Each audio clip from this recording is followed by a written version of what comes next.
Le 28 février 2026, les États-Unis et l'État d'Israël lançaient 2 opérations militaires d'envergure contre l'Iran, intitulées respectivement Furie épique et Lion rugissant.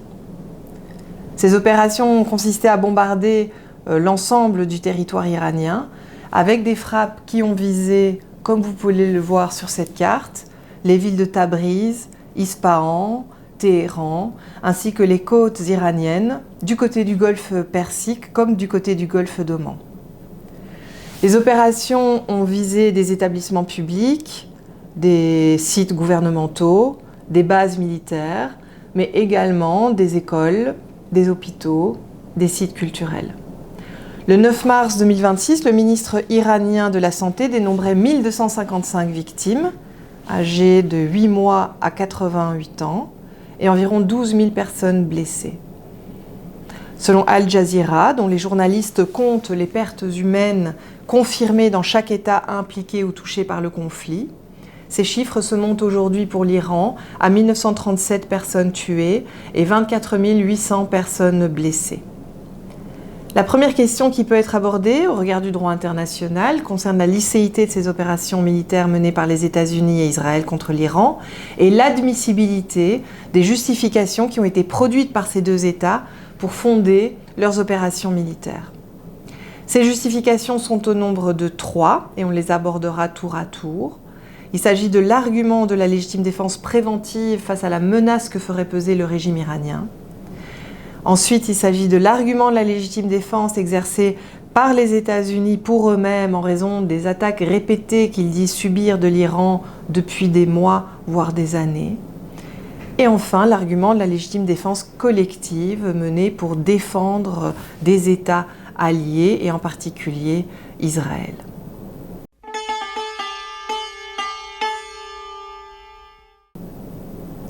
J'en viens dès à présent à la première question.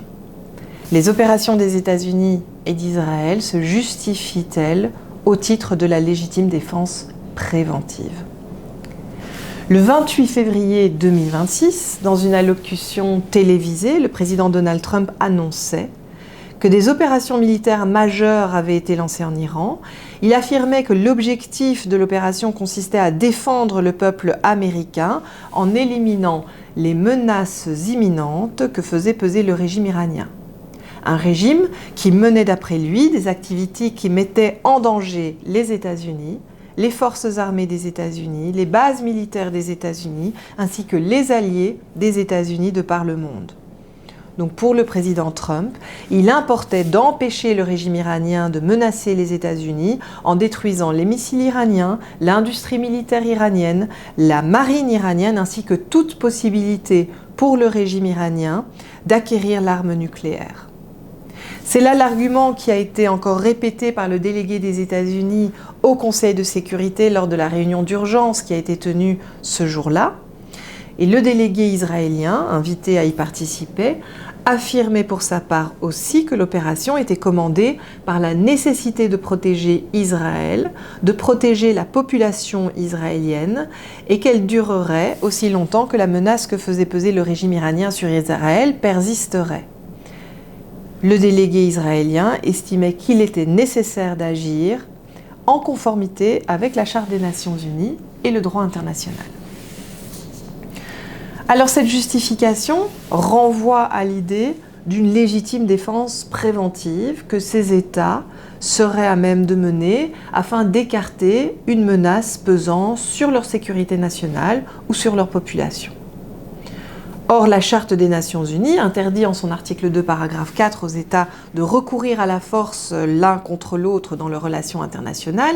Et s'il est vrai que la Charte ne porte pas atteinte au droit naturel de légitime défense des États, ce droit ne leur est reconnu que dans le cas où ils sont l'objet d'une agression armée. Une expression qui inclut les invasions ou les attaques du territoire d'un État, le bombardement de ce territoire, les attaques menées contre les forces armées terrestres, aériennes ou navales de cet État, comme cela ressort de la résolution 3314 adoptée par l'Assemblée générale des Nations unies au sujet de la définition de l'agression, mais cette expression n'inclut pas en revanche la simple menace de tels comportements. La clarté des textes n'a pas empêché certains États de recourir à cet argument pour fonder certaines de leurs opérations militaires à caractère préventif, sans toutefois parvenir à convaincre la communauté internationale des États dans son ensemble de la validité de cet argument. Déjà en 1981, Israël recourait à cet argument lorsqu'il bombardait le réacteur nucléaire d'Osirak, parce qu'Israël refusait, et je voudrais citer ici les termes utilisés par son délégué au sein du Conseil de sécurité, parce qu'il refusait donc d'observer passivement le processus de fabrication de bombes atomiques en Irak que le tyran qui est au pouvoir n'hésiterait pas à lancer contre les villes israéliennes. Fin de citation. L'argument n'a pas été retenu par le Conseil de sécurité qui a décidé de condamner cette opération menée par Israël dans sa résolution 487 en estimant dans cette résolution, et je la cite ici, qu'elle était menée en violation flagrante de la Charte des Nations Unies.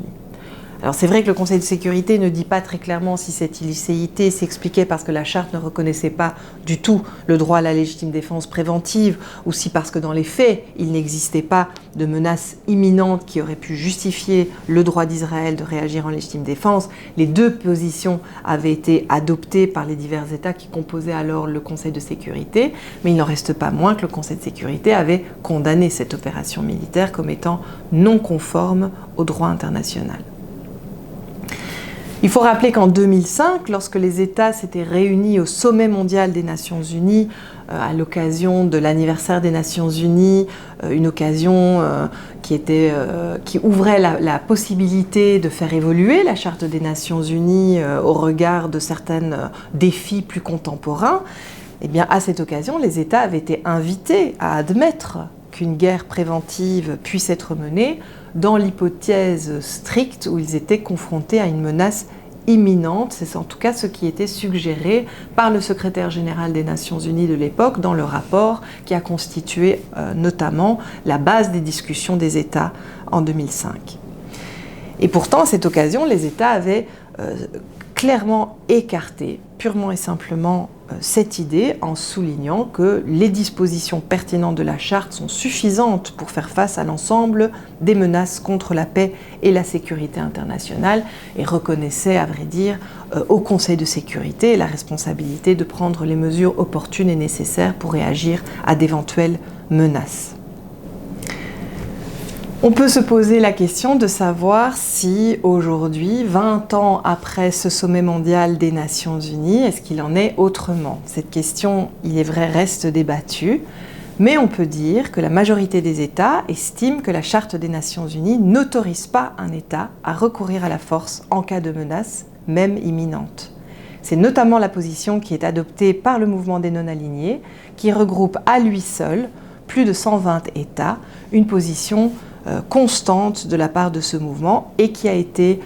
affirmée de manière particulièrement claire dans le document que vous voyez ici sous les yeux, où les chefs d'État et les chefs de gouvernement s'opposent et condamnent toute classification des États en bons et mauvais fondés sur des critères unilatéraux et injustifiés et rejettent l'adoption de la doctrine de l'attaque préventive qui est contraire au droit international.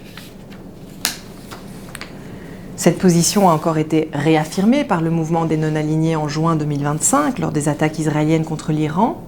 en raison de la menace que faisait supposément peser le régime iranien et son programme nucléaire, puisque le mouvement des non-alignés avait alors condamné catégoriquement et dénoncé avec la plus grande fermeté l'attaque non provoquée et préméditée perpétrée par Israël contre l'Iran le 13 juin 2025. Le mouvement estimait qu'il s'agissait là d'une violation flagrante de la Charte des Nations Unies. Alors qu'en est-il des réactions qui ont été adoptées par les États aux opérations militaires qui se mènent contre l'Iran depuis le 28 février dernier ? On doit d'abord souligner que plusieurs États ont estimé qu'il s'agissait d'agressions menées en violation de la Charte des Nations Unies et qui devaient être condamnées comme telles. Cela a été le cas de la Fédération de Russie, de la Chine, mais également d'États comme la Colombie, la Somalie, la République démocratique du Congo, le Libéria, pour ne parler que des États membres du Conseil de sécurité, mais il y a eu aussi d'autres condamnations particulièrement fermes, comme celle de l'Algérie ou de la Namibie. Parmi les États européens, des États ont également condamné ces opérations comme étant non conformes au droit international. C'est le cas de l'Espagne de manière très claire, mais la Norvège aussi a estimé que l'opération militaire n'était pas conforme au droit international. La France a souligné que les opérations avaient été conduites en dehors du cadre du droit international et la Belgique a reconnu par la voix de son ministre des Affaires étrangères que l'action militaire menée par les États-Unis et Israël ne correspondait pas aux standards du droit international. Alors c'est vrai que ces États n'ont pas commenté systématiquement l'argument de la légitime défense préventive, mais certains l'ont fait. L'Afrique du Sud a rappelé que l'article 51 de la Charte des Nations Unies n'autorise la légitime défense que lorsqu'un État a été victime d'une invasion armée. La légitime défense préventive n'est donc pas autorisée par le droit international. Elle ne peut se fonder sur des suppositions ou des anticipations. C'était là la position exprimée par l'Afrique du Sud. Alors c'est vrai qu'il y a eu des États qui ont condamné l'opération militaire menée par les États-Unis par Israël, sans toutefois fermer tout à fait la porte à la possibilité de réagir en légitime défense face à une menace imminente. C'est par exemple la position qui a été adoptée par la Norvège, à laquelle on a déjà fait référence. En somme, ces réactions, elles permettent d'illustrer que les États adoptent des positions diverses au sujet de savoir si la légitime défense peut être exercée en cas de menace imminente de la part d'un autre État, mais il n'en reste pas moins que la majorité des États excluent encore cette possibilité et qu'ils ont été nombreux à considérer que la guerre menée actuellement en Iran constitue une violation de la Charte des Nations Unies, voire même une agression armée. Et d'ailleurs, je voulais souligner l'existence de cette carte qui a été réalisée à partir de la position des États et qui montre bien cette diversité de points de vue, avec des États en bleu qui ont condamné fermement les opérations militaires états-uniennes et israéliennes, des États en rose qui ont également condamné ces opérations, même si elles ont aussi condamné les attaques iraniennes qui avaient été lancées en réponse à ces attaques. En ce sens, on ne peut certainement pas considérer qu'il s'agit là d'un précédent qui permettrait désormais d'interpréter la Charte des Nations Unies de manière extensive, de façon à autoriser les États à recourir à la force en légitime défense face à une menace, fût-elle imminente.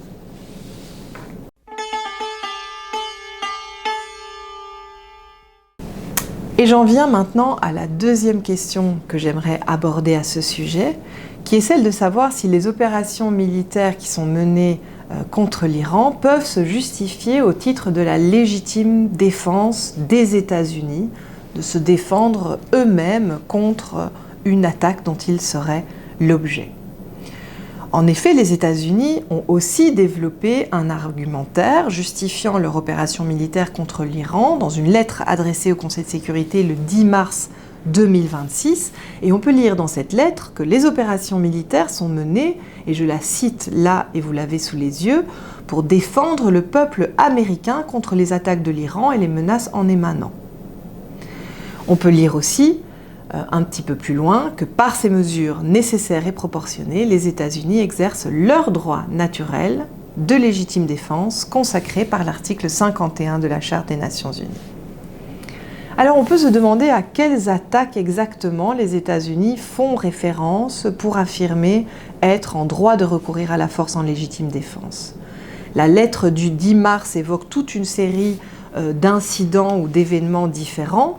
Ils évoquent une centaine d'attaques qui auraient été perpétrées contre les États-Unis entre 2021 et 2024 par l'Iran ou peut-être par des groupes dont les États-Unis considèrent qu'ils dépendent de l'Iran. Dans leur lettre, les États-Unis inscrivent ces attaques dans un temps particulièrement long, des relations très tendues qui sont nouées entre les États-Unis et l'Iran depuis 1979, depuis la révolution iranienne et l'installation au pouvoir de l'ayatollah Khomeini, et la prise de l'ambassade des États-Unis à Téhéran, à l'intérieur de laquelle les membres du personnel diplomatique avaient été tenus en otage pendant plus de 400 jours. En somme, les États-Unis semblent suggérer qu'ils sont l'objet d'une agression armée de la part de l'Iran, une agression armée continue qui serait composée par quelques épisodes plus ou moins conflictuels. Est-ce que cet argument peut être admis en droit international ? Alors il faut dire que le droit international admet que plusieurs attaques relativement limitées sont susceptibles d'être considérés ensemble comme une violation de l'interdiction du recours à la force, voire comme une agression armée. La Cour internationale de justice l'a parfaitement admis dans plusieurs affaires qui ont été portées à son attention, notamment dans l'affaire des activités militaires tranchée en 1986, qui opposait le Nicaragua et les États-Unis, où la Cour a envisagé toute une série d'activités ou de comportements des États-Unis, le mouillage de mines dans les ports nicaraguayens, mais aussi environ une dizaine d'attaques qui avaient été menées en territoire nicaraguayen en 1983 et en 1984, des attaques ponctuelles entre lesquelles s'écoulaient parfois plusieurs semaines, voire plusieurs mois, et la Cour internationale de justice a considéré que ces attaques prises ensemble violaient bien l'obligation des États-Unis d'Amérique de ne pas recourir à la force contre un autre État. Et cette même méthode a été jugée acceptable par la Cour internationale de justice dans l'affaire des plateformes pétrolières qui opposaient précisément les États-Unis et l'Iran, une affaire dans laquelle la Cour a également accepté en tout cas l'idée de se pencher sur une série d'attaques pour déterminer si elles pouvaient constituer ensemble une agression armée. Mais cela étant, dans cette affaire, la Cour internationale de justice a précisé qu'il fallait que ces attaques soient bien imputables à l'Iran, ce qui posait des difficultés dans toute une série de cas, et que dans leur ensemble, elles se caractérisent par une gravité particulière permettant de considérer qu'il s'agit d'une agression armée. Et c'est ce qui a d'ailleurs amené la Cour à refuser finalement de considérer dans cette affaire que les quelques incidents auxquels les États-Unis se référaient comme étant constitutifs d'une agression armée, eh bien la Cour n'a pas suivi l'argumentaire des États-Unis sur ce point. Il faut dire qu'il s'agissait en effet d'incidents très limités, un tir de missile contre un pétrolier koweïtien immatriculé aux États-Unis, l'explosion de mines qui ont endommagé un navire de guerre, des tirs contre des hélicoptères des États-Unis, toute une série d'incidents dont il n'était pas du tout évident de considérer qu'ils pouvaient être imputés à l'Iran. Et la Cour n'a d'ailleurs pas été convaincue que ces attaques avaient été bien dirigées par l'Iran contre les États-Unis, mais elle avait surtout souligné, et je voudrais la citer ici, que même pris conjointement et réserve faite de la question de la responsabilité de l'Iran, ces incidents ne semblent pas à la Cour constituer une agression armée contre les États-Unis comparable à ce qu'elle a qualifié dans l'affaire des activités militaires et paramilitaires au Nicaragua et contre celui-ci de forme d'emploi de la force parmi les plus graves. Alors en ce qui concerne les opérations militaires qui sont menées actuellement contre l'Iran, il conviendrait sans doute de s'intéresser de manière précise aux attaques dont les États-Unis d'Amérique se prévalent aujourd'hui pour affirmer être l'objet d'une agression armée, pour vérifier d'abord si ces attaques sont bien attribuables à l'Iran, mais aussi pour déterminer si ces attaques prises ensemble présentent la gravité requise aux fins d'être qualifiées d'agression armée, ce qui n'a rien d'évident, puisqu'il semblerait que ces attaques ont fait une dizaine de victimes dans le personnel militaire américain tout au plus. Et puis il faut ajouter aussi qu'il est difficile de prendre en considération les attaques qui sont mentionnées par les États-Unis parce qu'elles s'étendent sur près de 50 ans de relations particulièrement tendues entre les États-Unis et l'Iran,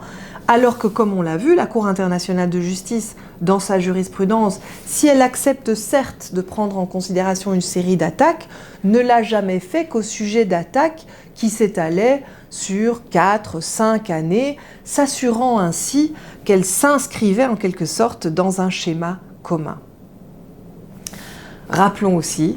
comme je l'ai déjà dit, que les États ne semblent pas avoir été convaincus par cet argument, pas plus qu'ils n'ont été convaincus par l'argument de la légitime défense préventive, puisqu'ils ont été nombreux à considérer que ces opérations militaires menées contre l'Iran violaient la Charte des Nations Unies, voire constituaient une agression armée.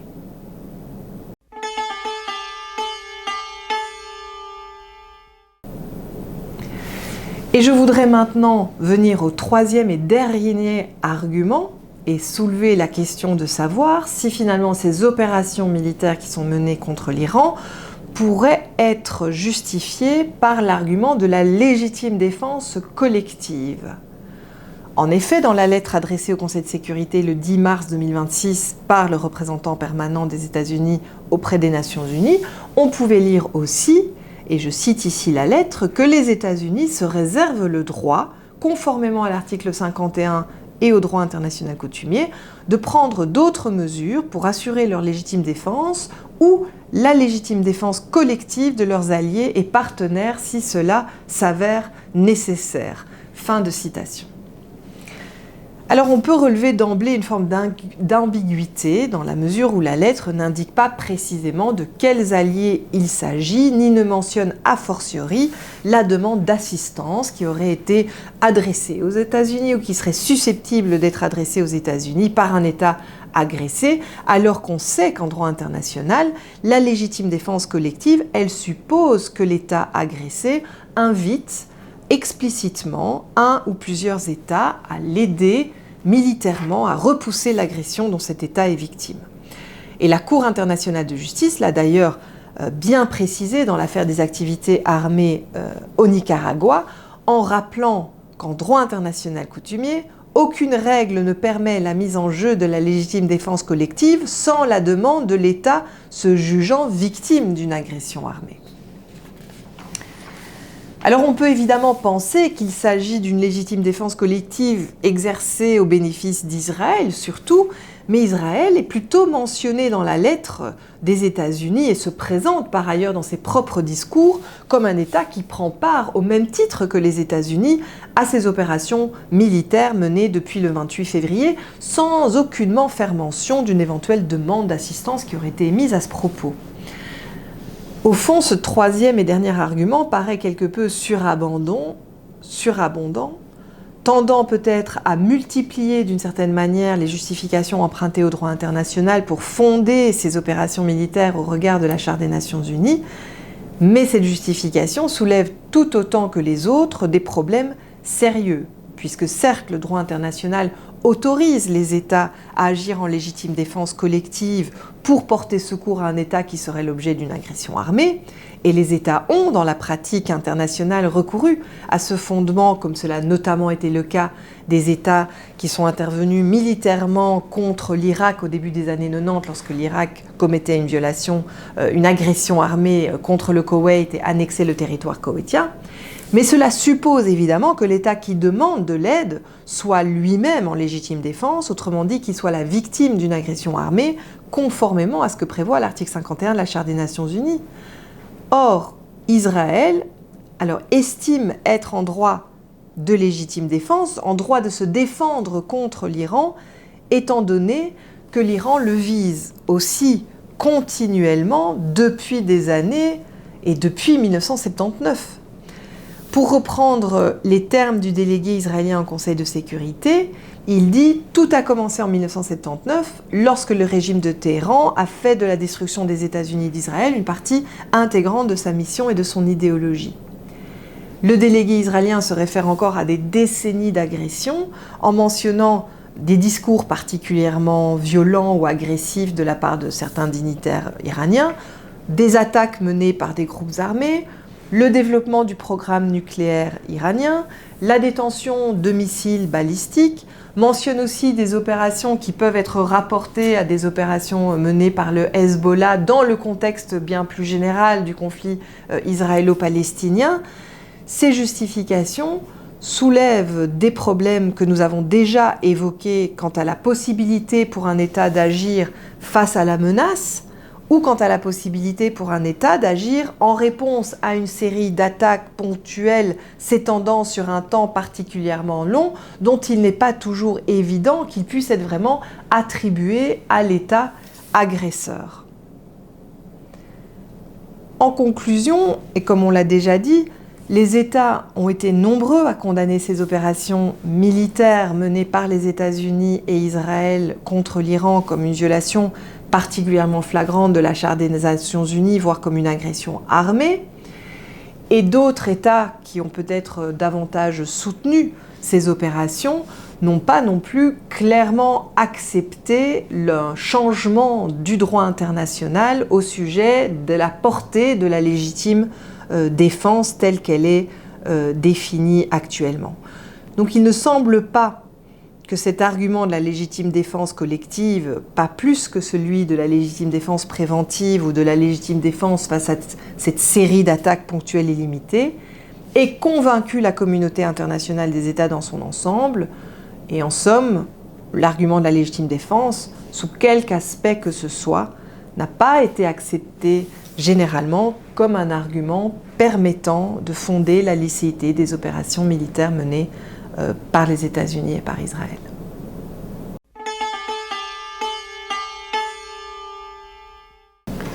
Je vais donc quant à moi traiter d'une deuxième question qui est celle de la riposte iranienne aux attaques et aux actions militaires qui ont été menées par les États-Unis et Israël à partir du 28 février.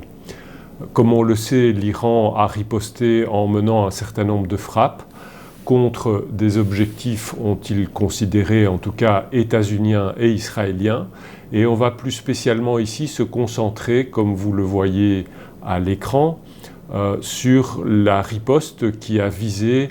des objectifs dans des pays alliés des États-Unis, dans le Golfe Persique, avec Oman, le Qatar, le Bahreïn, l'Arabie Saoudite, les Émirats Arabes Unis et même la Jordanie, entre autres, qui ont été touchés par la riposte iranienne. On va se poser donc des questions au regard toujours du jus contra bellum, du droit contre la guerre, et on va dans un premier temps se demander si l'Iran pouvait valablement invoquer son droit de légitime défense, si en tout cas on considère que les attaques dont il avait été en premier lieu la victime étaient assimilables à des agressions armées. Ce sera la première question. Dans un deuxième temps, après avoir répondu à cette question au regard de la Charte des Nations Unies, on va s'intéresser aux effets de la résolution 2817 qui a été adoptée le 11 mars par le Conseil de sécurité et qui vise spécifiquement cette situation et cette riposte iranienne. On va donc l'analyser et en tirer des conséquences sur l'exercice par l'Iran de son droit de légitime défense. Et puis dans un troisième et dernier temps, on va s'intéresser alors à la réaction d'autres États encore, les États alliés des États du Golfe, notamment les États occidentaux, comme la France, le Royaume-Uni notamment, qui ont considéré qu'ils pouvaient à leur tour, si pas entrer dans le conflit, en tout cas protéger leurs alliés par des actions militaires localisées dans cette région. Là aussi, quelles sont les possibilités sur le plan de la Charte des Nations Unies, telle qu'interprétée par la résolution 2817. Mais partons donc de la Charte des Nations Unies et de l'article 51 de la Charte qui prévoit que tout État agressé a le droit naturel de légitime défense. C'est cette disposition que l'Iran a explicitement invoquée en envoyant plusieurs lettres au Conseil de sécurité, comme le requiert l'article 51 de la Charte. D'abord une lettre du 28 février, le jour même donc de l'attaque des États-Unis et d'Israël, où l'Iran affirme son droit de légitime défense en application de l'article 51. Et comme vous le voyez à l'écran, il affirme son droit de riposter, y compris, et je cite, contre toutes les bases, installations et ressources de la région qui appartiennent aux forces hostiles, bases qui seront considérées comme des objectifs militaires légitimes dans le cadre de l'exercice licite par l'Iran de son droit de légitime défense. Donc l'Iran, de ce point de vue-là, considère que toutes les bases des États-Unis qui sont dispersées ou qui sont localisées dans le Golfe sont des objectifs militaires légitimes et qu'ils peuvent donc, y compris sur le territoire de ces États,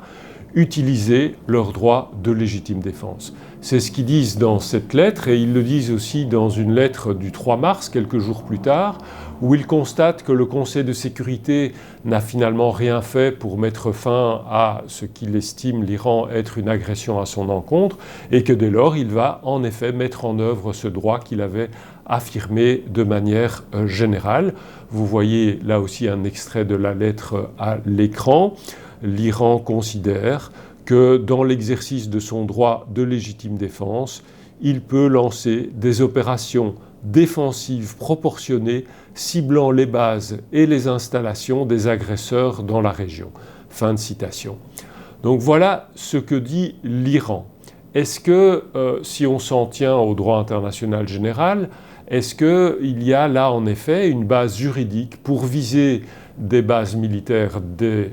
États agresseurs, dans ce cas de figure, mais y compris sur le territoire d'États tiers? Alors il existe en effet en droit international un certain nombre de bases juridiques que l'Iran pourrait invoquer. Il y a d'abord l'article 16 des articles de la Commission du droit international qui prévoit que les États tiers à un conflit ne peuvent pas fournir une aide ou une assistance à la commission d'un fait internationalement illicite. Ici, en réalité, ça ne vise pas spécifiquement les conflits armés, mais c'est applicable de manière beaucoup plus générale. Et la Commission dit très clairement, codifiant à cet égard le droit coutumier, qu'un État ne peut pas aider ou assister un autre État dans la commission d'un fait internationalement illicite. Il faut pour cela qu'il ait connaissance de ce fait et que, en l'occurrence, il ait malgré tout aidé ou assisté l'État dans la perpétration d'un acte illicite. Donc c'est une disposition très générale, mais on a aussi une disposition plus spécifique en ius contra bellum, c'est la définition de l'agression, et plus spécialement l'article 3, alinéa F de la définition, annexée à la résolution 3314 de l'Assemblée générale adoptée en 1974 et qui est considérée toujours aujourd'hui comme codifiant ou comme exprimant en tout cas le droit coutumier, eh bien, est considéré comme une agression, vous le voyez, le fait pour un État d'admettre que son territoire, qu'il a mis à la disposition d'un autre État, soit utilisé par ce dernier pour perpétrer un acte d'agression contre un État tiers. Donc dans ce schéma, l'Iran pourrait considérer que les États du Golfe ont mis à la disposition des États-Unis leur territoire pour y placer des bases, et ensuite, ça c'est le premier stade, et puis deuxième stade, qu'ils ont admis que ces bases soient utilisées pour l'attaquer, et donc sur cette base-là, l'Arabie saoudite, Oman, etc., seraient eux aussi des États agresseurs, ils seraient en quelque sorte co-agresseurs dans le cadre du conflit qui a visé l'Iran. Et sur cette base, donc, l'Iran pourrait invoquer la légitime défense, y compris contre ces États. Donc là, il y a en effet, si on réfléchit de manière générale en tout cas, il y a une base juridique que l'Iran pourrait invoquer pour exercer son droit de légitime défense, y compris sur le territoire d'États qui ne sont plus alors tiers finalement, puisqu'ils sont eux-mêmes co-agresseurs, en ayant non seulement aidé ou assisté un État à commettre un acte illicite, mais même en ayant été responsable d'un acte véritablement d'agression.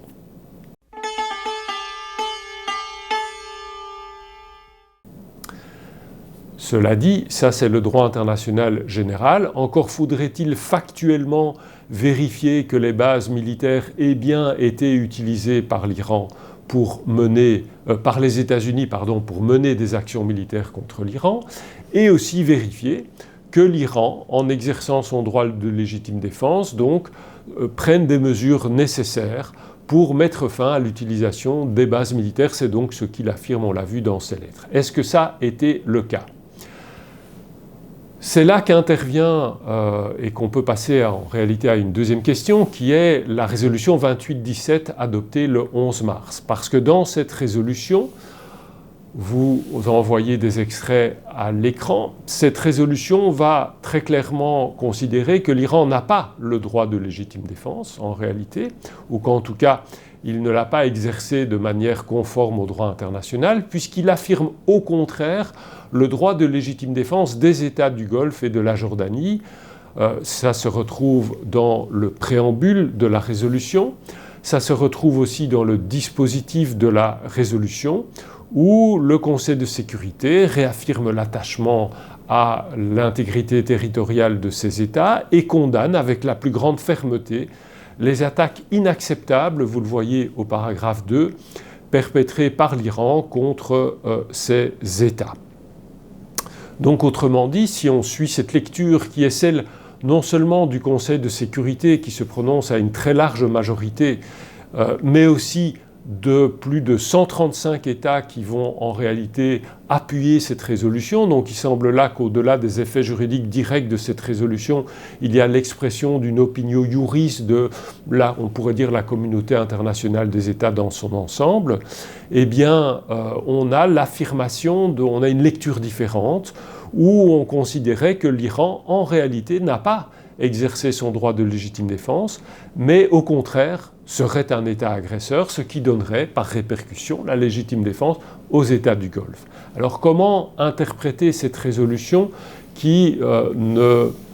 donne pas beaucoup d'indications sur justement l'interprétation que l'on pourrait en déduire, notamment de l'article 3F que j'ai évoqué de la définition de l'agression. Ça semble contradictoire puisque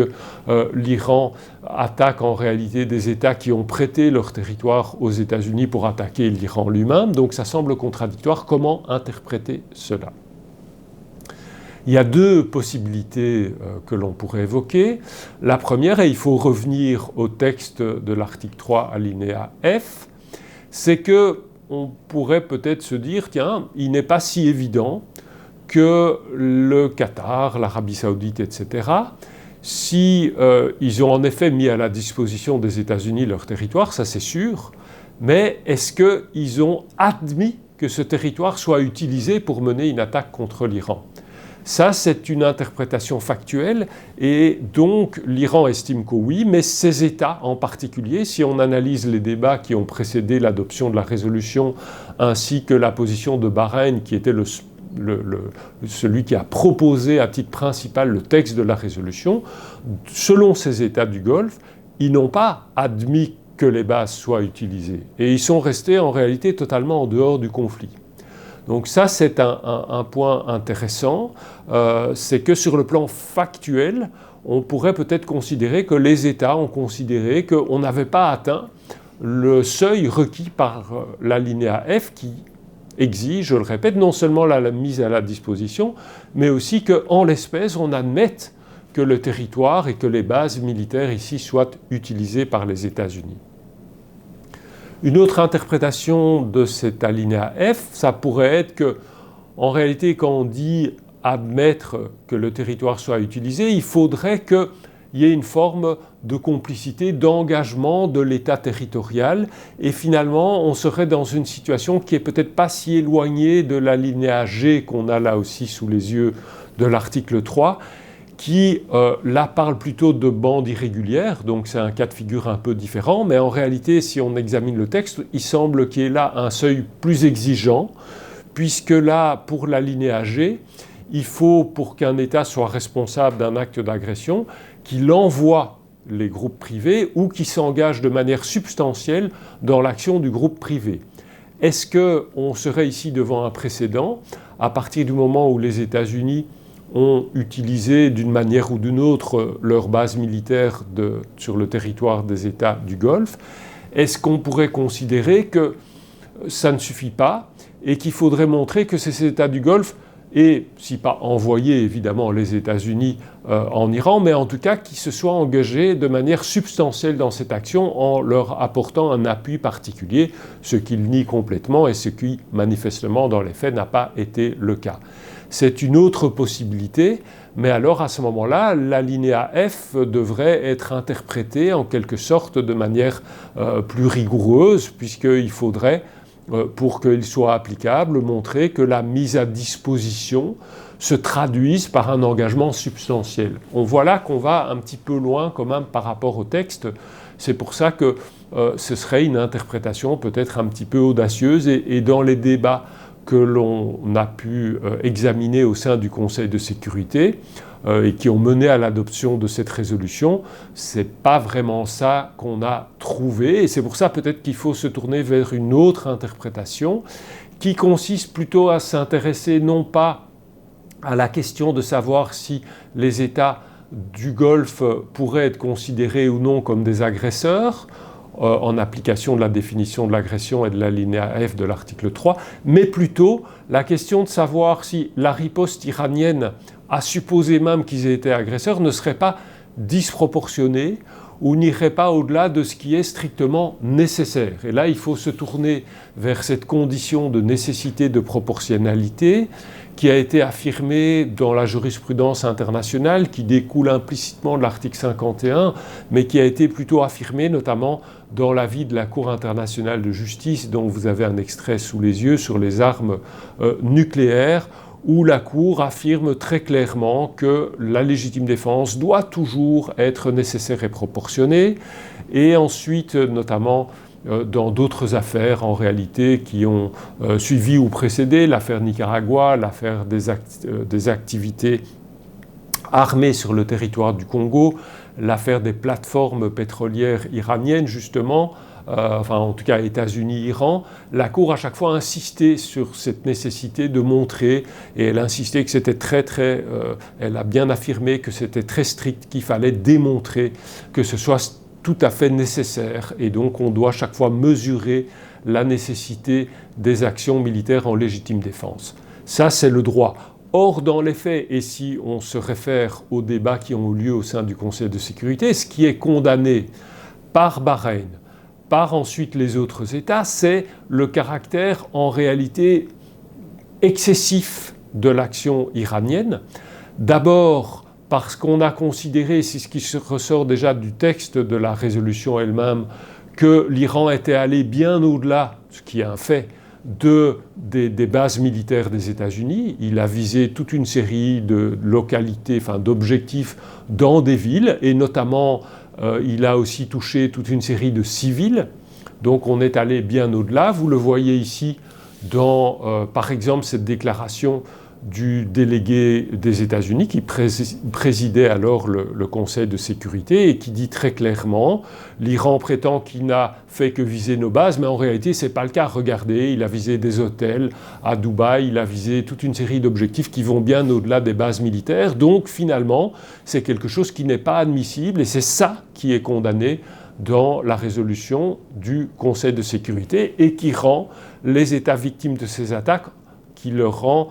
leur droit, ou qui en tout cas leur permet d'invoquer leur droit de légitime défense. Donc là, on ne se prononce pas sur ces débats très complexes sur la définition de l'article 3F en lien ou en comparaison avec l'alinéa G. On dit tout simplement, de toute façon, ce n'est pas nécessaire et c'est disproportionné. C'est ce qui explique un si large soutien de cette résolution, y compris d'États qui ont condamné très fermement l'action des États-Unis et d'Israël. Je l'ai dit, il y en a à peu près 140 en tout. Et pourquoi font-ils cela? Parce que ces États, tout en estimant peut-être que l'Iran est en légitime défense, estiment que cette légitime défense ne pouvait pas consister à aller aussi loin que de viser tous ces hôtels, etc., toute une série de bases, et notamment de toucher des civils. Et aussi, c'est très clair ici dans la déclaration du délégué du Royaume-Uni, et aussi donc contre des navires qui transitent par le détroit d'Ormuz, ce qui va entraîner toute une série d'effets pour des États vraiment très très différents, qui sont très éloignés cette fois-ci du théâtre d'opération et qui n'ont rien participé aux frappes, que ce soit de manière directe ou indirecte, ce qui va causer des effets très graves à l'économie mondiale. Et donc le Royaume-Uni ici est très clair, il y a là véritablement quelque chose qui va bien au-delà d'un exercice ciblé, nécessaire, proportionné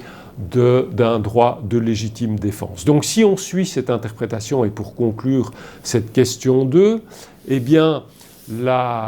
ce que la résolution 28-17 apporte, si on prend en compte les positions des États exprimées à ce sujet, c'est que, indépendamment de la question de savoir si oui ou non l'État avait le droit de viser les bases militaires aux États-Unis, il est clair que là, l'Iran est allé trop loin, ce qui fait en réalité que son action contre ces États du Golfe, non pas les actions contre les États-Unis et éventuellement les bases militaires, l'action contre les États du Golfe est une action qui elle-même dépasse l'exercice du droit de légitime défense et qui, par répercussion, va donner le droit de légitime défense aux États comme le Qatar, les États du Golfe, etc.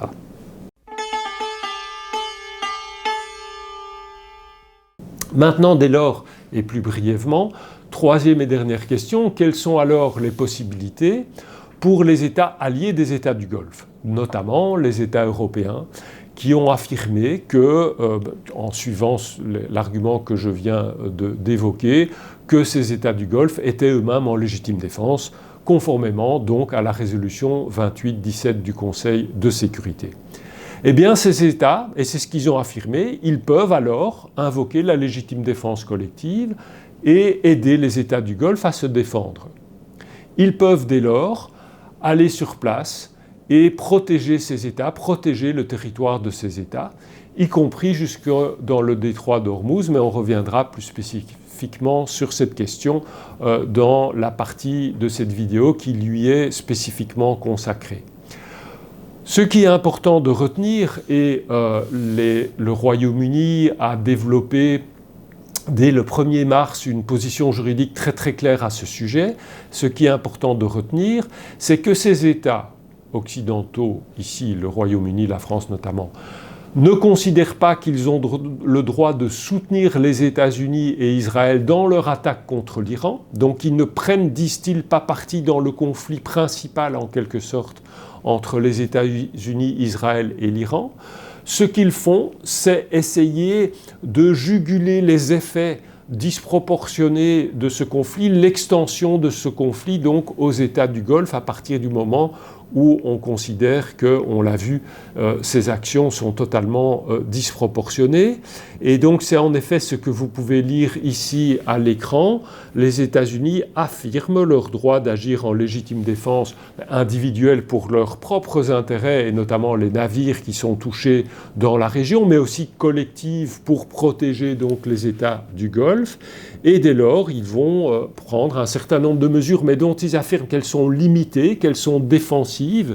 Et donc, le Royaume-Uni dit très clairement donc, qu'il ne va pas s'engager de manière plus large dans le conflit avec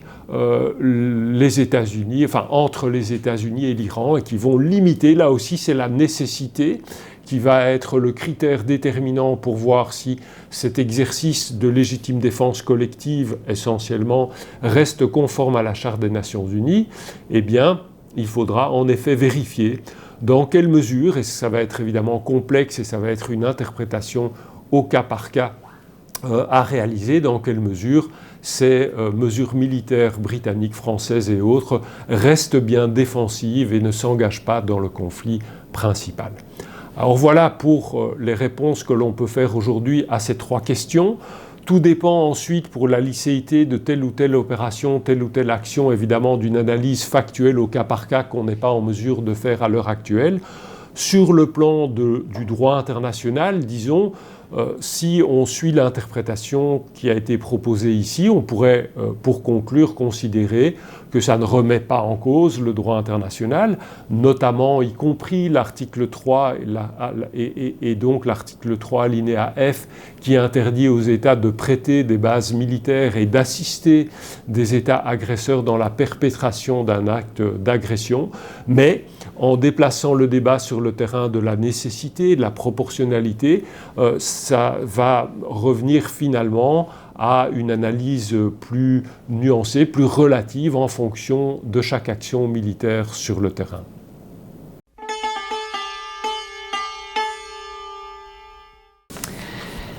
Bonjour à toutes et tous. Donc dans cette vidéo, on va examiner l'aspect relatif à la guerre entre Israël, le Hezbollah et le Liban entamée le 2 mars 2026 en marge du conflit principal entre les États-Unis, Israël et l'Iran, qui s'est entamé lui fin février 2026. Et on va aborder ici aussi trois grandes questions. Tout d'abord, on va devoir revenir sur la question du contexte et souligner l'importance du contexte du conflit ayant pu exister entre Israël, le Liban et le Hezbollah pour bien comprendre ici comment doit s'analyser sur le plan politique mais aussi sur le plan juridique cette séquence du conflit entamé le 2 mars 2026. Ensuite, on va examiner comment les États ont abordé la question de la licéité de l'attaque menée par Israël en réaction à un tir donc de missiles fait par le Hezbollah le 2 mars 2026, tir de missiles qui se prévalait d'une réaction face à la mort de Ali Khamenei qui avait été tué quelques jours auparavant par une frappe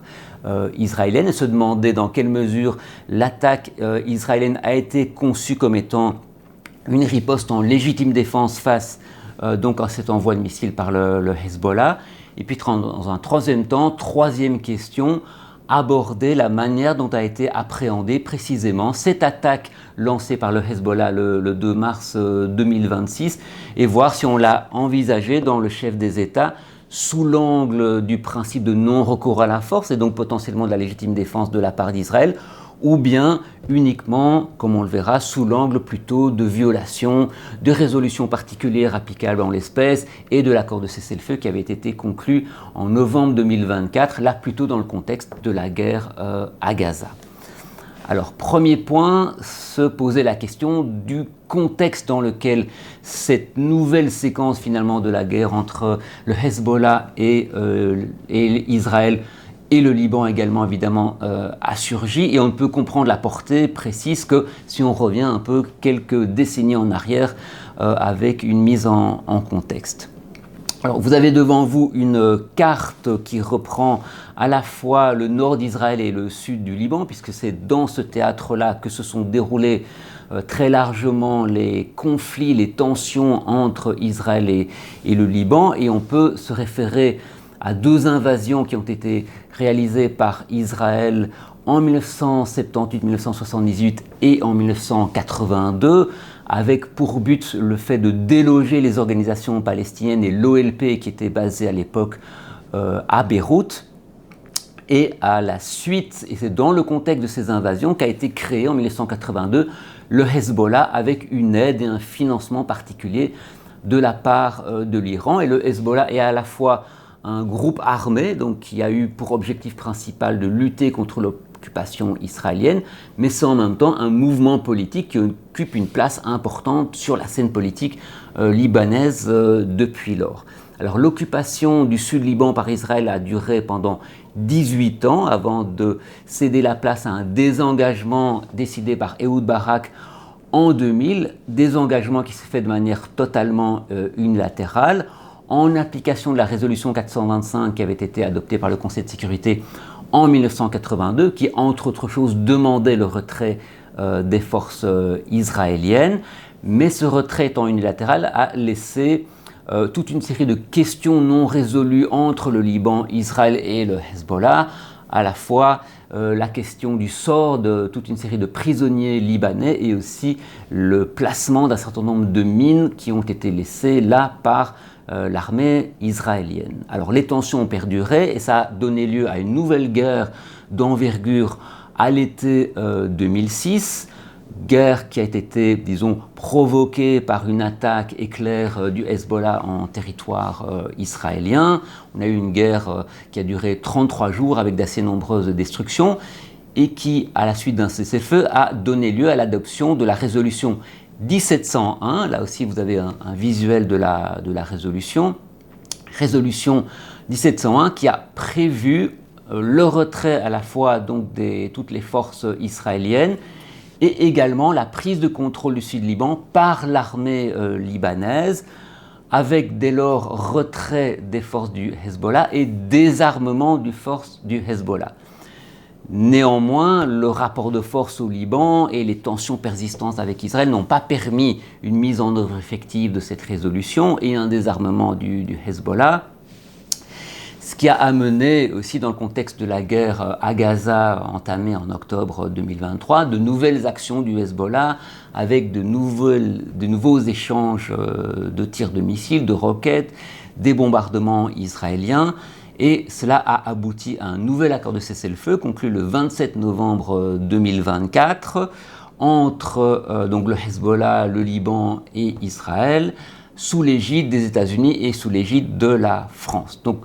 jusqu'à présent, la situation était donc réglée par cet accord de cessez-le-feu. Il faut savoir que cet accord de cessez-le-feu était très très peu respecté par Israël qui menait de nombreuses attaques contre des fiefs du Hezbollah au sud Liban et même à Beyrouth et avait encore 5 points d'occupation du territoire sud-libanais. en plus d'une occupation persistante depuis 1967, qui est la zone des fermes de Sheba, qui est un petit bout de territoire qui surplombe le sud Liban et qui est donc occupé par Israël depuis 1967 et qui donc relève de l'application de la résolution 242. Donc j'ai ici rappelé toute une série d'éléments de contexte qui sont importants pour bien comprendre finalement la portée du conflit qui s'est déclenché dernièrement le 2 mars 2026 avec donc une attaque par missile lancée par le Hezbollah pour réagir à la guerre entamée par les États-Unis et Israël au Liban. Voilà, donc tous les éléments du tableau du contexte ayant été posés, on va pouvoir maintenant examiner les deux autres questions qui vont se ramener finalement à la problématique de l'application du principe de non-recours à la force dans le contexte de cette attaque menée par le Hezbollah le 2 mars 2026 et de la riposte israélienne qui a mené des très lourds bombardements au sud Liban et à Beyrouth, qui a intimé également l'ordre à une large partie de la population civile libanaise de se déplacer, en particulier au sud Liban, avec environ 1 million de personnes déplacées et avec déjà un nombre de victimes civiles important que l'on évalue à l'heure actuelle à environ 1000 victimes, dont de nombreux civils. Et donc on va se poser la question de savoir comment ont été qualifiées à la fois l'attaque menée par le Hezbollah et la riposte israélienne au regard du principe de non-recours à la force. Et le matériau qui permet d'essayer d'examiner le positionnement juridique des États, nous est surtout donné par les débats qui ont eu lieu au Conseil de sécurité le 11 mars 2026 avec une séance spéciale qui avait été prévue à l'invitation de la France. Alors, examinons donc dans un premier temps la question de la manière dont l'opération menée par Israël en réponse à l'attaque du Hezbollah a été qualifiée sous le plan du principe de non-recours à la force, et en particulier, est-ce que ça pouvait se prévaloir de la légitime défense ? Alors, ce qu'on peut tout d'abord mettre en lumière, c'est la position des deux principaux protagonistes, à savoir Israël et le Liban. Alors, le Liban a dénoncé à la fois l'attaque menée par le Hezbollah, en disant que c'était fait en contravention avec ses propres décisions et sa propre politique qui consistait justement à reprendre possession du Sud-Liban, à redéployer l'armée libanaise et à empêcher le Hezbollah d'utiliser ses armes. Alors le Hezbollah avait effectivement respecté le cessez-le-feu depuis le 27 novembre 2024 en dépit des attaques qu'il avait fait l'objet, mais donc le 2 mars 2026, il a été à l'encontre de cela et à l'encontre des décisions tout à fait spécifiques du gouvernement libanais qui interdisait toute utilisation d'armes militaires au sud Liban, en particulier évidemment par le Hezbollah, et qui a même procédé à un certain nombre d'arrestations sur cette base. Mais dans le même élan, le Liban a dénoncé l'attaque israélienne en disant que c'était une atteinte à sa souveraineté territoriale, à son intégrité territoriale, et qu'il demandait à Israël de respecter le cessez-le-feu, quitte à entamer des négociations directes avec Israël pour résoudre le différend et trouver un accord plus pérenne. De son côté, Israël, lors de ces débats du 11 mars 2026, n'a pas développé de théorie juridique extrêmement précise. Il s'est surtout basé sur des éléments factuels, évidemment dénonçant la position du Hezbollah, à la fois l'associant au comportement de l'Iran, en considérant que c'était des simples supplétifs de l'Iran, mais en même temps en pointant la responsabilité du Hezbollah en tant que tel et en replaçant ça dans un contexte long d'attaques incessantes de la part du Hezbollah. Mais ça ne s'est pas traduit par une théorisation juridique extrêmement claire, c'est-à-dire qu'il n'y a pas d'invocation explicite de la légitime défense au regard de l'article 51, il n'y a pas de référence à une réponse en légitime défense à une attaque menée par un groupe terroriste ou par un groupe qui ne serait en réalité qu'un organe de facto de la part de l'Iran. Tout ça reste un petit peu dans un flou, tout ça est un petit peu invoqué dans le même sens, sans, comme je l'ai indiqué, de référence très explicite à des règles de droit qui fonderaient la légitimité et la légalité de l'opération militaire israélienne. Alors quand on regarde maintenant la position de l'ensemble des États qui ont pris part à ces débats, et donc il y a en réalité une vingtaine d'États qui ont pris part au débat devant le Conseil de sécurité, les 15 membres permanents et un certain nombre d'autres États intéressés invités. On a un groupe d'États qui reconnaissent le droit de se défendre de la part d'Israël, tout en mettant en garde contre l'étendue potentielle des opérations israéliennes. Et dans ce groupe d'États, on retrouve les États-Unis, évidemment, on retrouve le Danemark, la Lettonie, la Grèce et Chypre. Et parmi ces États, beaucoup, ou pratiquement l'ensemble, ont associé l'attaque menée par le Hezbollah le 2 mars 2026 à l'agression iranienne, en considérant que finalement le Hezbollah agissait comme un supplétif de l'Iran, comme étant en quelque sorte une sorte d'organe de facto de l'Iran. Mais tout ça s'est fait sans grande théorisation juridique. Il n'y a pas de référence à l'article 3G de la définition de l'agression qui vise le cas où un État s'est engagé de manière substantielle ou a envoyé des troupes pour mener une agression. Il n'y a pas de référence non plus aux critères d'imputabilité relevant des articles de la Commission du droit international. Donc c'est un petit peu un postulat de base, et la légitime défense qui en découle n'est pas raccrochée ni clairement à une légitime défense interétatique, ni à une légitime défense qui serait adressée à une attaque menée par un groupe non étatique. D'autres États ont au contraire dénoncé l'agression israélienne, et c'est en particulier le cas du Pakistan et de la Russie, donc au sein du Conseil de sécurité. Alors par ailleurs, en dehors de ces débats, d'autres États l'ont fait, comme la Turquie ou l'Espagne par exemple. Donc un certain nombre d'États considèrent que fondamentalement, et quelle que soit la qualification à donner à l'attaque du Hezbollah, Israël n'a pas à riposter de manière armée directement sur le territoire du Liban. Et enfin, la plupart des États finalement qui se sont prononcés lors de ce débat au sein du Conseil de sécurité ne se sont pas prononcés directement sur l'attaque israélienne, ont émis un certain nombre de préoccupations sur les effets de cette attaque, sur le sort des civils, sur le déplacement de population, sur le respect du droit international humanitaire. Ça veut dire également qu'ils n'ont pas contextualisé du tout les attaques des uns et des autres. Ils n'ont pas rappelé le contexte que j'ai moi-même rappelé au début de la vidéo, quant à savoir éventuellement qui aurait violé l'accord de cessez-le-feu du 27 novembre 2024. Et ce que ces États ont fait généralement, c'est plutôt une demande de fin des hostilités qui sont adressées tant à Israël qu'au groupe du Hezbollah, en renvoyant aux conditions plus générales des accords de cessez-le-feu, de la mise en application de la résolution 1701 du Conseil de sécurité de 2006. Et donc c'est notamment le cas de la France et du Royaume-Uni, par exemple, qui ne se prononcent pas spécialement sur l'attaque d'Israël, sur l'attaque du Hezbollah, mais renvoient plutôt globalement l'ensemble des acteurs à l'application du régime de cessez-le-feu tel qu'il découle de l'accord du 27 novembre 2024. Donc au final, il y a peu d'États qui se sont caractérisés très précisément sur la nature juridique, disons, de l'attaque israélienne, soit pour la qualifier de légitime défense, soit pour la qualifier d'agression. La plupart des États, finalement, ont préféré rester dans le flou à cet égard.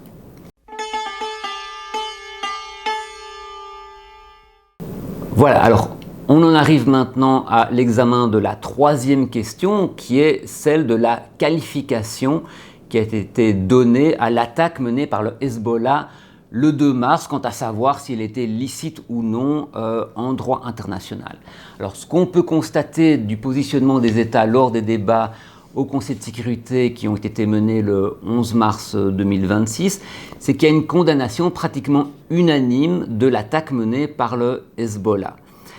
Il y a ceux qui, comme on l'a vu, l'assimilent finalement à l'agression iranienne, donc ça fait corps en quelque sorte avec ce qu'ils considèrent comme étant une agression iranienne. Et donc là, comme on l'a vu, il y a 4-5 États qui vont en ce sens. Mais pour la grande majorité des États, s'ils condamnent cette attaque menée par le Hezbollah, ce n'est pas du tout en référence au principe de non-recours à la force tel qu'il découle de l'article 2, paragraphe 4 de la Charte. et donc du ius contra bellum. Il ne le ramène pas du tout à ce régime juridique-là, mais bien par rapport au respect de la résolution du Conseil de sécurité 1701 qui date donc de 2006 et qui définit les conditions de cessez-le-feu au sud Liban et qui détermine également les conditions du désarmement du Hezbollah et de la prise de contrôle du territoire par l'armée libanaise. Il renvoie à l'accord de cessez-le-feu de novembre 2024 et il salue également unanimement l'action du gouvernement libanais qui a déjà entamé toute une série d'efforts pour essayer de faire en sorte que le Hezbollah ne soit plus actif au sud Liban, ne lance plus d'attaques depuis le sud Liban. Et il souligne également la décision du gouvernement libanais adoptée le 2 mars 2026 d'interdire toute utilisation d'armes militaires dans la zone du sud Liban en visant évidemment tout particulièrement le Hezbollah. Et donc, ce qu'on peut constater, c'est qu'il y a dès lors pour cette grande majorité d'États, absolument aucune analyse de l'attaque du Hezbollah comme étant une potentielle agression armée au sens de l'article 51 de la Charte, qui dès lors ouvrirait un droit de légitime défense en faveur d'Israël. Alors tout ça nous amène à quelques conclusions assez rapides. Ce qu'on peut constater, c'est qu'il y a un positionnement au final assez fragmenté des États, entre les États qui envisagent l'action israélienne comme étant une légitime défense, ou la condamnent en tant qu'agression armée.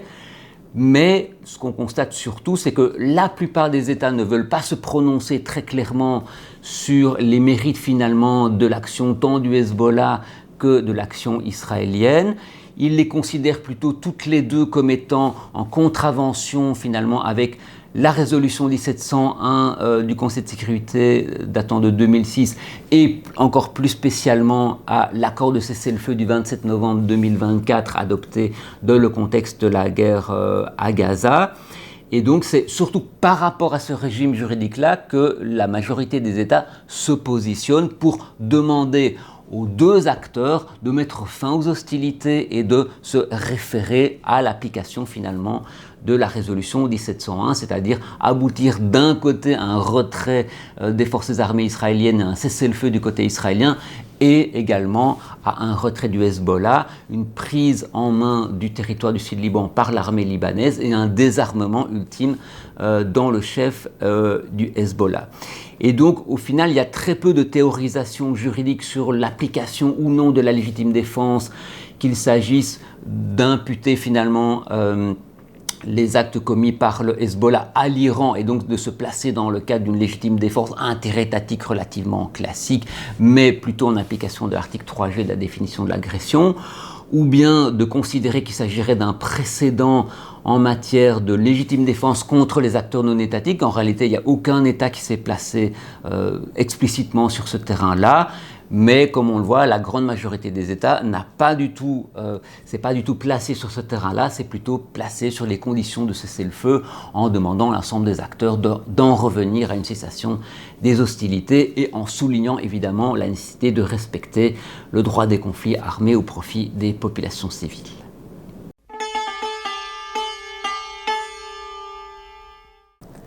Le 28 février 2026, les États-Unis et Israël ont lancé une opération militaire conjointe contre l'Iran, consistant en une série de frappes aériennes coordonnées visant des installations militaires et des sites liés aux plus hautes autorités de l'État. Parmi les cibles figurait le complexe d'Ali Khamenei à Téhéran, atteint lors de ces frappes. L'opération a visé plusieurs sites stratégiques simultanément et elle a entraîné la mort de Khamenei ainsi que celle d'autres responsables iraniens.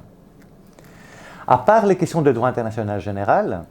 les frappes ont déclenché un conflit armé international et, de ce fait, l'application des règles du droit des conflits armés, ou droit international humanitaire, ou jus in bello. Deux remarques préliminaires sont importantes à cet égard. Dans un premier temps, le droit international humanitaire s'applique de la même manière à toutes les parties au conflit. En d'autres termes, toutes les parties doivent respecter les règles de ce droit, peu importe s'ils sont des agresseurs ou des victimes de l'agression. En l'occurrence, l'Iran n'a pas moins d'obligations en droit humanitaire parce qu'il est la victime de l'agression, et les États-Unis et Israël n'ont pas plus d'obligations humanitaires parce qu'ils ont violé la Charte des Nations Unies. Et puis, la deuxième remarque, l'application du droit international humanitaire vient s'ajouter et ne pas remplacer celle du jus contra bellum.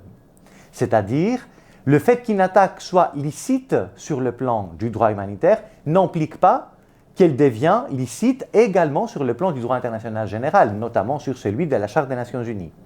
En d'autres termes, même si certaines frappes des États-Unis et d'Israël sont licites en vertu des règles du droit humanitaire, elles demeurent illicites sur le plan des règles de la Charte des Nations Unies. Le ciblage et la mort plus particulièrement de Khamenei posent la question du statut des chefs d'État en droit international humanitaire. La Russie a qualifié la mort de Khamenei d'assassinat cynique au sein du Conseil de sécurité. De l'autre côté, le 4 mars 2026, le ministre de la Défense d'Israël est rapporté avoir déclaré que tout nouveau dirigeant iranien, c'est-à-dire tout dirigeant qui succéderait à Khamenei, sera sans équivoque également une cible pour élimination. Ce qui pose donc la question si les chefs d'État sont par définition des cibles militaires légitimes pour élimination. Peuvent-ils, en d'autres termes, être visés directement? L'analyse classique de cette question se limite au principe de distinction. On va, en d'autres termes, regarder si les chefs d'État constituent des cibles militaires légitimes, c'est-à-dire est-ce qu'ils sont des combattants, est-ce qu'ils sont membres des forces armées de l'État, et à ce titre donc des cibles militaires légitimes, ou s'ils ne sont pas des combattants, est-ce qu'ils peuvent être considérés des civils qui participent directement aux hostilités? Parce que, par exemple, ils prennent des décisions opérationnelles ou ils assurent, ou ils sont impliqués au commandement et au contrôle des forces armées. Le droit interne alors de chaque État va préciser si le chef d'État est membre des forces armées ou pas. Et souvent, effectivement, les chefs d'État sont considérés par le droit interne comme des commandants en chef des forces armées. Il faut préciser que le titre formel de commandant en chef ne suffit pas pour faire des chefs d'État des cibles militaires légitimes, en vertu du principe de distinction. On va regarder si concrètement ils exercent un commandement et contrôle opérationnel de ces forces, et alors, si c'est le cas, ils seraient des cibles militaires légitimes. Mais au-delà de cette analyse allant du principe de distinction, la licéité d'une attaque contre des chefs d'État dépend aussi des modalités de l'attaque. Et la règle qui est pertinente à cet égard, c'est l'interdiction de la traîtrise comme méthode de combat. Il faut voir ici que par traîtrise, on entend une règle qui est différente de celle de la perfidie, puisque la perfidie se limite à l'utilisation ou l'abus d'un statut protecteur en droit international humanitaire, donc l'abus de la bonne foi de l'adversaire pour mener des attaques et pour tuer, blesser ou capturer l'ennemi. La traîtrise est un concept plus général et selon les manuels militaires de certains États, y compris celui d'Israël, elle inclut les tentatives visant la vie des dirigeants ennemis, civils ou militaires. Ainsi, la traîtrise peut englober les assassinats ciblés, y compris contre des chefs d'État, et ce, indépendamment de leur statut militaire. Qu'est-ce qu'alors le précédent de la mort de Khamenei nous enseigne sur la portée de l'interdiction de la traîtrise, sur la portée de cette règle? Les quelques condamnations étatiques de la mort de Khamenei se sont focalisées plutôt sur des règles du droit international général et sur les règles du jus contra bellum. Et donc on n'a pas effectivement des condamnations de la mort de Khamenei désignant spécifiquement son illicéité au regard des règles du droit international humanitaire. Est-ce qu'alors on peut voir dans ces cas une tendance vers une interprétation restrictive de l'interdiction de la traîtrise? C'est-à-dire, est-ce que ça impliquerait que la traîtrise, par exemple, continue à couvrir le fait d'offrir une récompense ou une prime pour l'élimination d'un chef d'État, ou le fait d'envoyer un assassin pour tuer un chef d'État, mais par contre ne couvrirait pas le cas d'un assassinat ciblé d'un chef d'État dans le cadre des hostilités de grande envergure. La silence des États pourrait être lu comme confirmant une telle interprétation restrictive. Cela étant, l'absence des réactions faisant référence au droit humanitaire doit être quand même lue dans son contexte. Il est compréhensible que les États, dans ce cas particulier, se focalisent sur la violation générale du jus contra bellum par les attaques du 28 février sans faire une liste exhaustive de toutes les règles potentiellement violées par ces attaques, et donc notamment des règles du droit humanitaire. En quelque sorte, la violation du droit humanitaire serait absorbée par celle du jus contra bellum. Il reste qu'on a un précédent qui s'ajoute à celui du ciblage de Qassem Soleimani par les États-Unis en janvier 2020, et certains ajoutent même à ces précédents des ciblages des dirigeants étrangers, celui du ciblage des chefs du Hamas ou du Hezbollah par les forces armées d'Israël. Il faut quand même relever ici que ces opérations sont qualitativement différentes de celles de Soleimani ou de Khamenei, en ce qu'elles sont dirigées contre des chefs de groupes armés non étatiques qui sont qualifiés de terroristes et qui ne bénéficient évidemment pas de la même inviolabilité en droit international que celle qui est accordée aux chefs d'État. Ainsi, la thèse selon laquelle les attaques visant à éliminer des dirigeants civils et militaires d'États étrangers sont problématiques à l'égard de l'interdiction de la traîtrise semble pour le moment ne pas être fondamentalement remis en question, y compris donc par le précédent de l'attaque contre Khamenei. La pratique future montrera si ce précédent constitue une première étape vers une interprétation restrictive de la traîtrise en droit de conflit armé ou pas.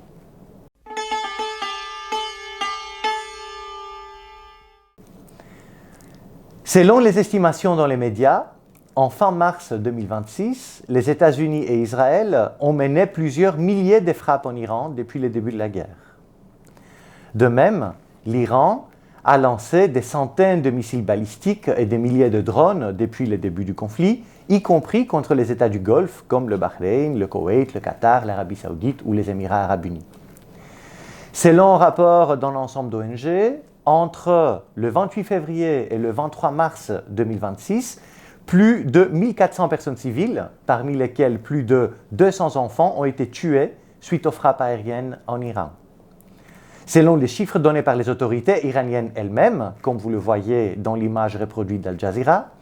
le 1er avril 2026, les personnes tuées en Iran sont près de 2000. Le nombre de personnes tuées et blessées dans les autres États impliqués ou touchés par le conflit est nettement inférieur, à l'exception notable du Liban. Il serait utile de s'attarder, parmi toutes ces attaques, sur une attaque en particulier qui a été très médiatisée. Celle menée le 28 février 2026 par les forces armées des États-Unis, qui a détruit une école primaire pour filles à Minab en Iran. Les résultats étaient approximativement 170 personnes tuées et plus de 100 personnes blessées. Après avoir initialement nié être l'auteur de l'attaque, les États-Unis ont fini par confirmer que c'était bel et bien leurs forces armées qui l'ont menée, et une enquête interne a été lancée afin de déterminer ce qui s'est passé. Selon les informations de la presse américaine, il semble que la décision de l'attaque a été prise sur la base d'informations non actualisées qui n'ont pas fait la distinction entre l'école et une base militaire adjacente. Sur la base donc de ces premières informations, l'attaque ne serait pas intentionnelle, mais il s'agirait d'une erreur des forces armées des États-Unis. Est-ce que cela implique que l'attaque n'est pas illicite en droit international humanitaire? En d'autres termes, est-ce que l'erreur excuse valablement cette frappe et permet d'exclure la responsabilité pour des attaques qui semblent à première vue contraires aux règles du droit international humanitaire? C'est une question qui relève du principe de distinction que vous voyez à présent et qui est le même pour les personnes et pour les objets. Les parties au conflit doivent en tout temps faire la distinction entre civils et combattants ou entre biens de caractère civil et objectifs militaires. Les attaques ne peuvent être dirigées que contre les combattants ou contre des objectifs militaires et ne doivent pas être dirigées contre les civils ou contre les biens de caractère civil. Il est important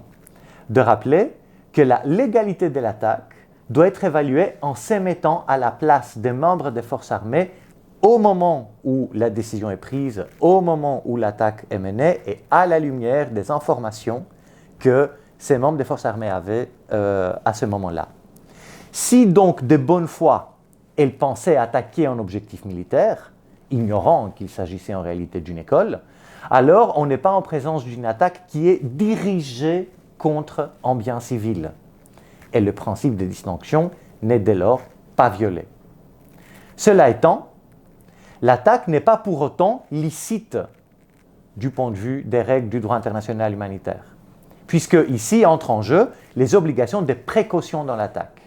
et notamment les deux obligations que vous avez sous les yeux, selon lesquelles la première règle coutumière explique que les opérations militaires doivent être conduites en veillant constamment à épargner la population civile, les personnes civiles et les biens de caractère civil, et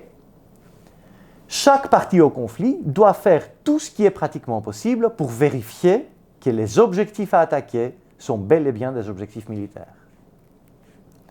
Les obligations en question empêchent que l'erreur puisse exclure toute responsabilité pour les attaques qui provoquent des dommages au sein de la population civile et des biens civils. En réalité, ces obligations invitent les parties belligérantes à ne pas commettre d'erreur. Ainsi, si les informations nécessaires par rapport à la nature des objectifs n'ont pas été mises à jour avant le lancement des attaques, l'État n'a simplement pas fait tout ce qui était pratiquement possible pour vérifier que l'objectif à attaquer était bel et bien un objectif militaire. Ceci n'est pas une erreur, c'est une violation de l'obligation de précaution.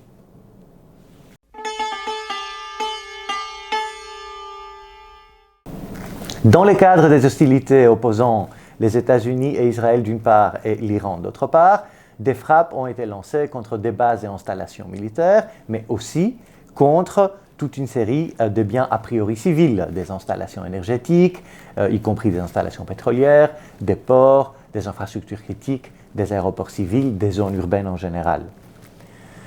Quelques exemples peuvent être cités. La frappe commise par l'Iran à la ville israélienne de Beit Shemesh par un missile balistique qui a résulté à la mort de 6 personnes, des frappes par l'Iran contre l'aéroport international de Dubaï, l'attaque de drones par l'Iran contre une raffinerie pétrolière en Arabie Saoudite, des frappes par drone par l'Iran contre le complexe pétrolier de Ruwais aux Émirats Arabes Unis, des frappes contre des installations de désalinisation d'eau, y compris récemment des menaces, des frappes contre des banques et entreprises économiques. Ces exemples ne sont pas exceptionnels dans les conflits récents, et ça mérite d'être souligné. Lors de la guerre de l'Irak de 2003, des installations pétrolières et des raffineries ont aussi été bombardées. Les forces armées des États-Unis avaient bombardé en 2017-2018 des laboratoires de drogue et des infrastructures économiques liées aux talibans en Afghanistan. Des champs pétroliers et des raffineries contrôlées par l'État islamique ont aussi été bombardés lors des campagnes de bombardement menées par les États occidentaux afin de priver l'État islamique de ses revenus économiques. Dans le cadre de la guerre entre la Russie et l'Ukraine, des raffineries ont aussi été attaquées par les deux parties au conflit. L'aéroport de Beyrouth a été frappé de manière répétée par Israël lors de la guerre de juillet-août 2006. Et en 2015 et 2016, la coalition des États du Golfe, menée par l'Arabie Saoudite, ont mené des frappes répétées contre l'aéroport international de Sanaa, au Yémen. La justification des frappes contre de tels objectifs passe par une interprétation extensive des règles du droit international humanitaire. Ainsi, par exemple, on considère que toute installation qui contribue à l'effort militaire constitue une cible militaire légitime. Selon cette interprétation, les activités économiques deviennent, et les individus qui sont associés deviennent aussi, des cibles militaires légitimes. Cette interprétation extensive de la notion d'objectif militaire est couplée avec une interprétation extensive du principe de proportionnalité. La poursuite d'un avantage militaire est mobilisée pour justifier de plus en plus de dommages civils. Les hostilités à Gaza depuis le 7 octobre 2023 sont une illustration de ce type de justification. Le CICR dénonçait d'ailleurs une lecture abusive du droit international humanitaire où le principe d'épargner les civils devient l'exception et où les interprétations extensives des exceptions font en sorte qu'elles deviennent finalement le principe dans les règles applicables en guerre. Ce précédent, et il faut le souligner, de la guerre entre les États-Unis et Israël contre l'Iran a donné l'occasion aux États de marquer leur soutien à une interprétation stricte des exceptions en droit international humanitaire, des exceptions qui pourraient justifier des dommages parmi des personnes civiles et des biens de caractère civil. Ainsi, suite aux attaques menées par l'Iran sur le territoire des pays du Golfe et à l'initiative du Bahreïn, un projet de résolution soutenu par 135 États a été soumis et adopté par le Conseil de sécurité le 11 mars 2026, avec 13 voix pour et 2 abstentions, celles de la Russie et de la Chine. Il s'agit de la résolution 2817, dont vous avez les paragraphes pertinents sous les yeux, puisque, comme vous pouvez le lire, dans cette résolution, le Conseil de sécurité condamne le fait que des zones d'habitation aient été attaquées, que des biens de caractère civil aient été pris pour cible et que les attaques aient fait des victimes parmi la population civile et causé des dommages à des bâtiments civils. Et puis, dans le paragraphe 6, demande à la République islamique d'Iran de s'acquitter pleinement des obligations que lui fait le droit international, notamment le droit international humanitaire, en particulier celle de protéger les civils et les biens de caractère civil dans les conflits armés. L'Iran l'a affirmé de manière répétée par le biais de plusieurs lettres envoyées au Conseil de sécurité, et y compris par des déclarations au sein du Conseil de sécurité, qu'il ne visait que les cibles militaires des agresseurs. Et selon leur analyse, certaines frappes pourraient résulter d'interceptions effectuées par le système de défense des États-Unis, ce qui aurait pu faire dévier quelques missiles par rapport aux cibles militaires qui étaient initialement visées. La condamnation des frappes de l'Iran comme des violations du principe de distinction en droit humanitaire confirme que les installations visées sont considérées comme des biens de caractère civil. D'ailleurs, les représentants des États-Unis ont insisté sur le fait que toutes les cibles visées par l'Iran, un hôtel, l'aéroport de Dubaï, la raffinerie de pétrole, les installations de gaz naturel, les ports, ne sont pas des objectifs militaires. Les représentants d'Israël s'étant également insurgés, affirmant que les villes, les aéroports, les ports et les hôtels ne peuvent pas être des objectifs militaires. Aucune place, donc, n'est laissée, ni dans la résolution, ni dans les prises de position des États, pour la possibilité d'invoquer la contribution économique comme élément qui transforme un bien de caractère civil à un objectif militaire. Aucune place n'est laissée à la possibilité de considérer que les dommages civils provoqués par les frappes de l'Iran puissent être justifiés par le principe de proportionnalité en tant que dommages collatéraux. La résolution condamne l'Iran pour le fait que les zones d'habitation aient été attaquées. Aucune place de nouveau n'est laissée dans la résolution ni dans les prises de position des États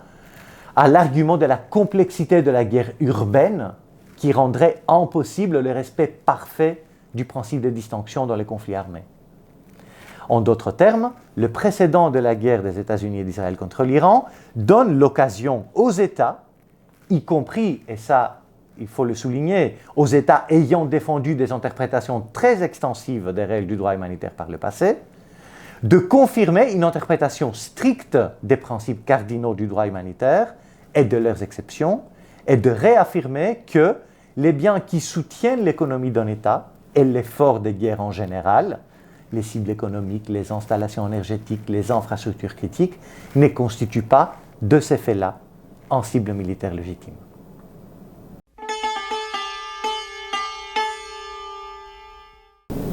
Bien, donc je vous propose pour ma part d'évoquer dans cette partie de notre capsule vidéo un sujet qui a fait couler beaucoup d'encre ces dernières semaines, à savoir la fermeture du détroit d'Ormuz. On va se poser principalement 3 questions. On va d'abord se demander quel est le statut juridique en droit international et notamment en droit de la mer du détroit d'Ormuz. Puis, on va se demander si l'Iran, en tant qu'État riverain, a le droit de fermer le détroit d'Ormuz, c'est-à-dire d'empêcher, d'entraver, d'interdire le passage ou la traversée du détroit par des navires étrangers. Et puis enfin, on se demandera si, le cas échéant, des États tiers pourraient intervenir légalement pour tenter de rouvrir le détroit d'Ormuz, y compris en usant de la force armée. Commençons néanmoins par rappeler brièvement ce qu'est le détroit d'Ormuz.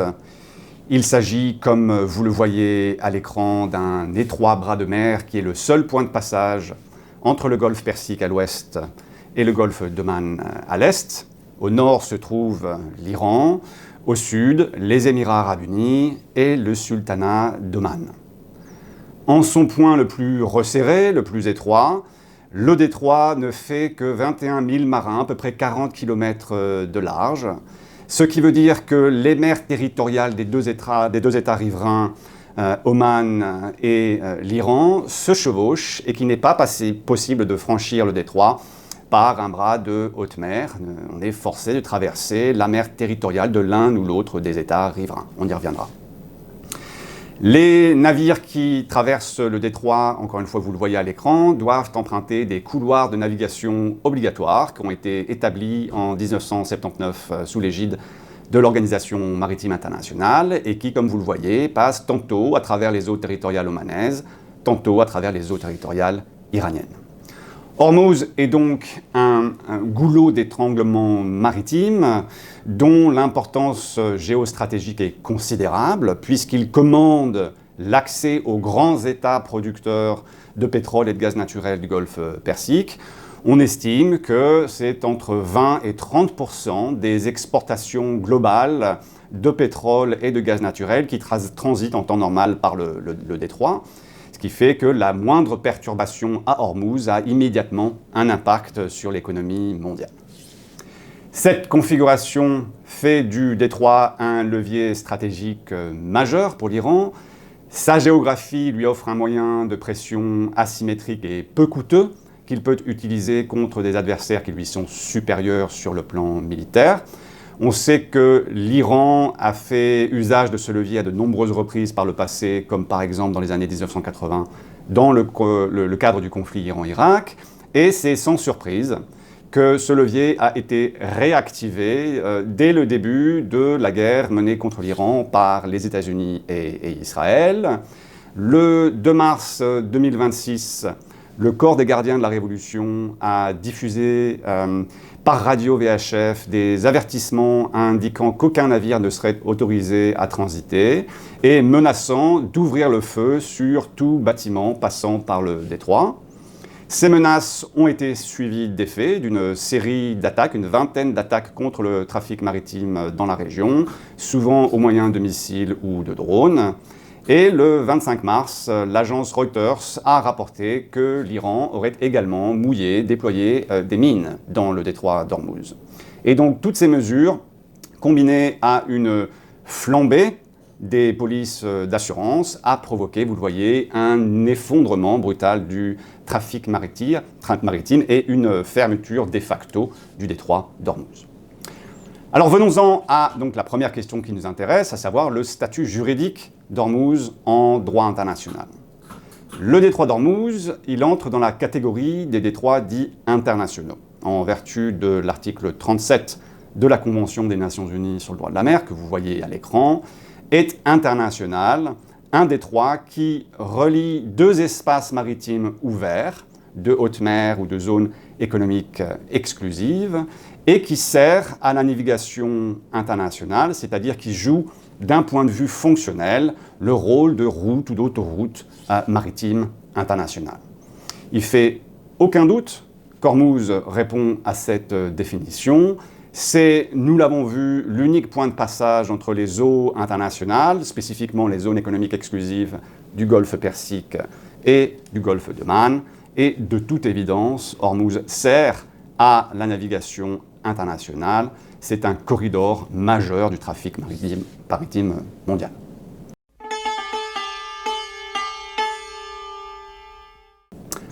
Alors, maintenant qu'on a établi qu'Ormuz relève de la catégorie des détroits internationaux, reste à savoir si l'Iran peut légalement le fermer, c'est-à-dire suspendre ou interdire ou empêcher ou entraver d'autres manières son franchissement par des navires étrangers.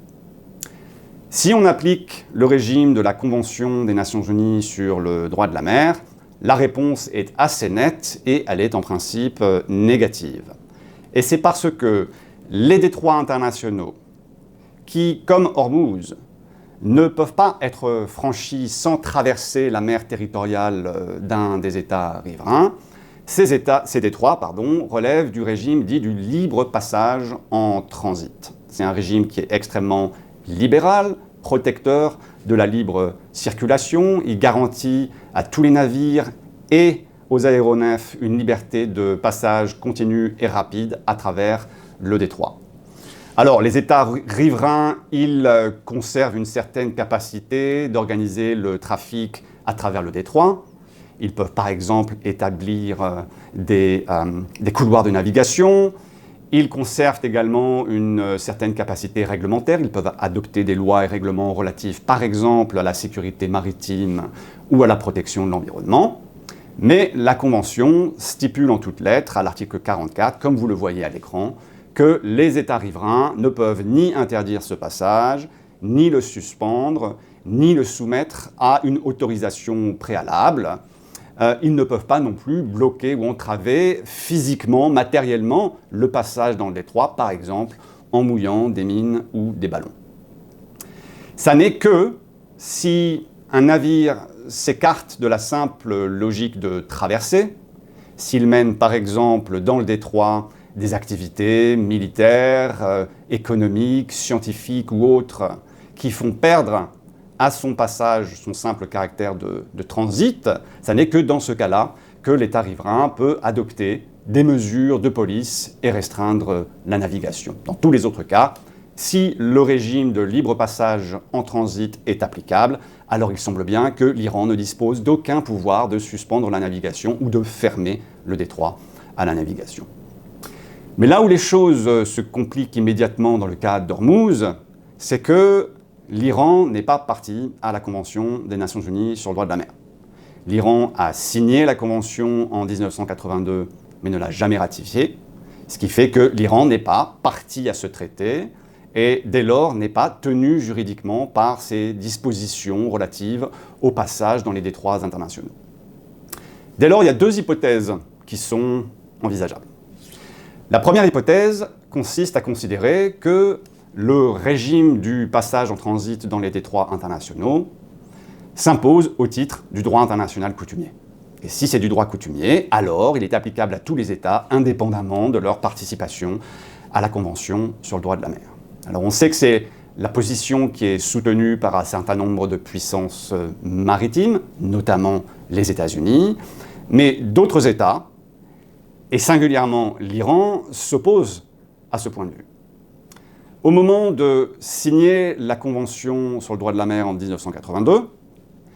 l'Iran, vous le voyez à l'écran, a émis une déclaration interprétative dans laquelle il signale explicitement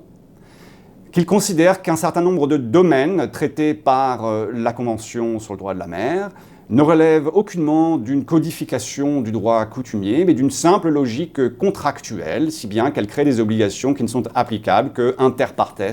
entre les États partis à la Convention. Et c'est une position qui, par la suite, a été réaffirmée de façon constante par l'Iran dans un certain nombre de notes verbales et de communications diplomatiques. Lorsqu'en 1993, par exemple, l'Iran a adopté une nouvelle législation sur les espaces maritimes, les États-Unis ont émis une protestation quant au fait que cette législation ne reconnaissait pas le droit de passage en transit dans le détroit d'Hormuz. Et en réponse à cette protestation américaine, l'Iran, comme vous le voyez, a fait parvenir au Bureau des affaires juridiques des Nations Unies une communication diplomatique dans laquelle il rappelle sa position constante sur la nature essentiellement contractuelle des dispositions de la Convention relative aux détroits internationaux et dans laquelle il précise que la pratique et l'opinion juriste des États est trop inconstante, trop incohérente pour conclure à l'existence d'une règle coutumière. Il est donc incertain que le régime du libre passage en transit ait acquis le caractère d'une norme coutumière, et quand bien même ça serait le cas, l'Iran pourrait encore soutenir qu'elle ne lui est pas opposable en vertu de la théorie dite ou de la doctrine de l'objecteur persistant, puisqu'il s'y est opposé de façon explicite, de façon publique et constante depuis 1982. Si le libre passage en transit n'est pas applicable à Ormuz, alors on retombe dans la seconde hypothèse qui est l'application du régime coutumier qui existait avant la Convention des Nations Unies sur le droit de la mer, qui est celui dit du passage inoffensif renforcé. C'est un régime qui trouve son fondement dans le célèbre arrêt rendu en 1949 par la Cour internationale de justice dans l'affaire Détroit de Corfou qui opposait le Royaume-Uni à l'Albanie, dans laquelle la Cour avait affirmé qu'en temps de paix, les navires étrangers disposent d'un droit de passage inoffensif dans les détroits servant à la navigation internationale sans autorisation préalable de l'État riverain.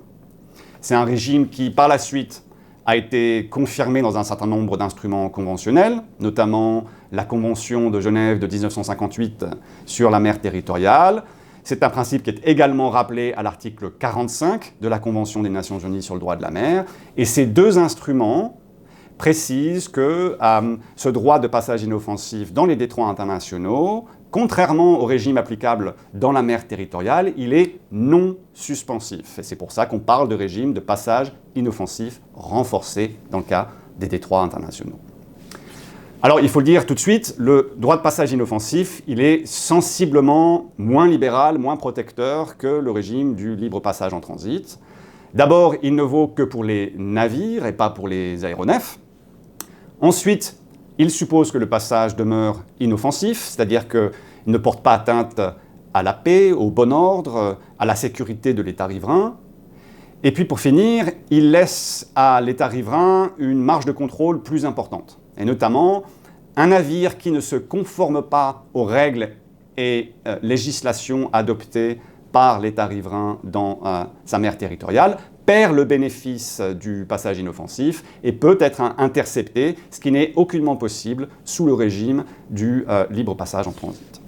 Mais quoi qu'il en soit, la conclusion concernant Ormuz, elle apparaît relativement nette, que l'on retienne le régime conventionnel du libre passage en transit ou le passage inoffensif, le droit de la mer ne semble pas permettre à l'Iran de fermer le détroit d'Ormuz, ni d'interdire de manière générale le transit des navires étrangers, et a fortiori encore moins de viser des navires marchands qui ne font que traverser le détroit. Ceci étant, il convient d'apporter une précision ici, et c'est que l'Iran conserve bien entendu le droit de prendre des mesures à l'égard de navires de guerre ennemis, comme les navires de guerre américains, israéliens, voire britanniques, si on estime que, en autorisant l'utilisation de son territoire par les bombardiers américains, le Royaume-Uni a participé à l'agression contre l'Iran. Donc le droit de passage qui s'applique dans les détroits internationaux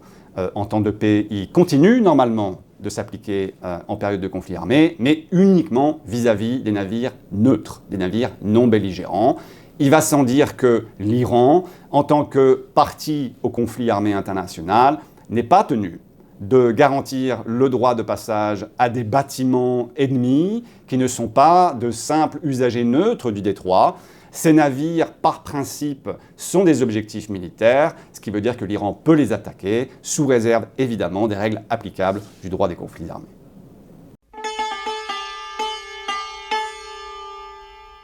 Bien, alors si l'Iran ne peut pas légalement fermer le détroit d'Ormuz, des États tiers peuvent-ils légalement intervenir pour tenter de rouvrir le détroit à la circulation et au passage de leurs navires? Au moment où on enregistre cette vidéo, on sait qu'il y a un certain nombre d'États, comme vous le voyez à l'écran, la France, le Royaume-Uni, qui discutent d'une éventuelle opération destinée à rétablir la liberté de navigation à Ormuz. Bahreïn, pour sa part, a déposé le 24 mars 2026 un projet de résolution auprès du Conseil de sécurité des Nations Unies qui, s'il était adopté, autoriserait le déploiement d'une force multilatérale dans le Golfe, ou plutôt dans le détroit d'Ormuz, afin de rétablir la liberté de navigation. Alors sur ce point, il faut distinguer clairement deux hypothèses. La première hypothèse concerne d'éventuelles mesures d'escorte pacifique des navires marchands par des bâtiments de guerre. Une telle escorte, elle paraît en principe peu problématique, compatible avec le droit applicable aux détroits internationaux, puisque en droit conventionnel, comme en droit coutumier, les États tiers conservent le droit d'envoyer leurs navires de guerre à travers des détroits internationaux, là encore sans autorisation préalable des États riverains. Si bien qu'une escorte défensive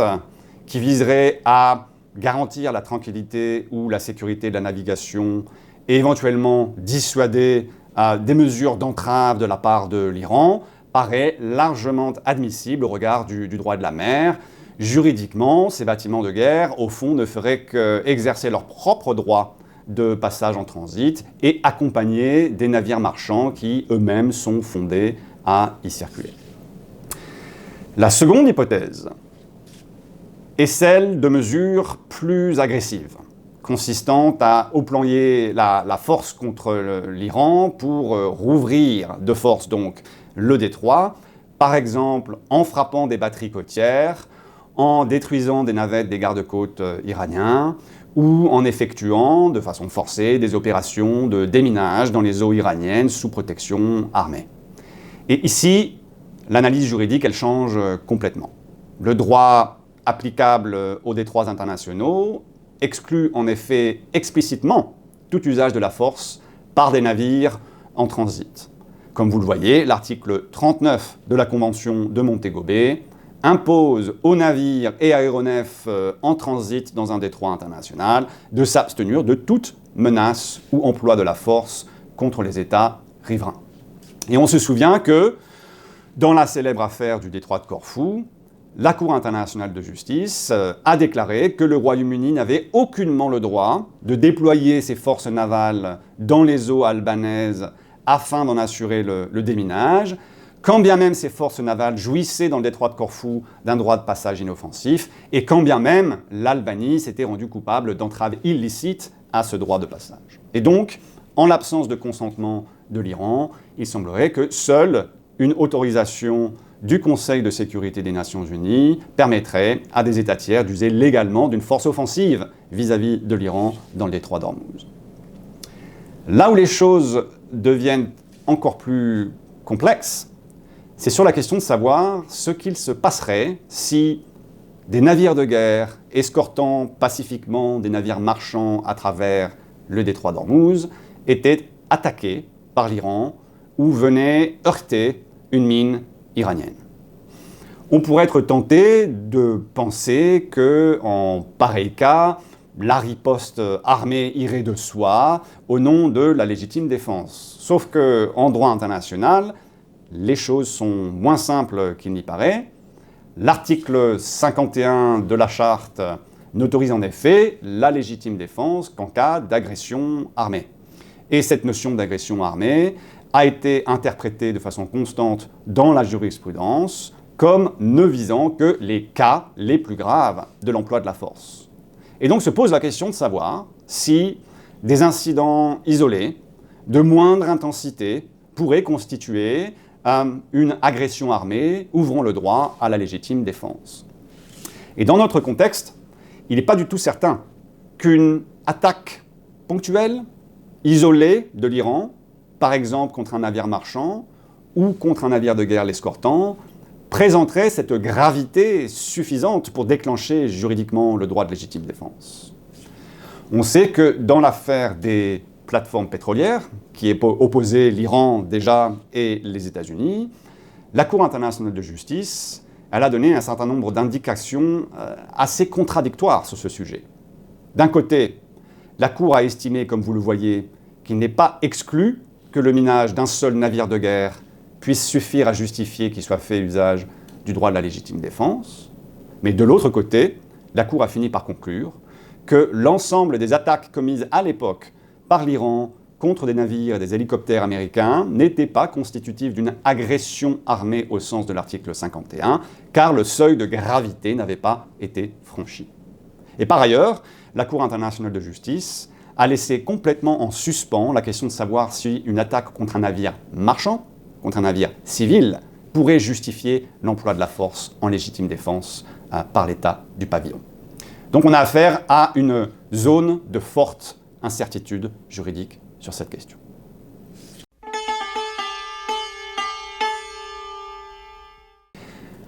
En conclusion, on peut peut-être effectuer quelques remarques sur ce que la crise d'Ormuz nous dit de l'ordre international existant et des valeurs qu'il poursuit. Ce qu'elle nous dit, en premier lieu, cette crise, c'est la profondeur de notre dépendance collective à l'ordre international fossile. Il suffit que soit bloqué un étroit bras de mer de 21 000 marins de large pour que l'économie mondiale s'affole, pour que les marchés paniquent, pour que les diplomaties s'activent et que les institutions de sécurité collective se mettent en mouvement.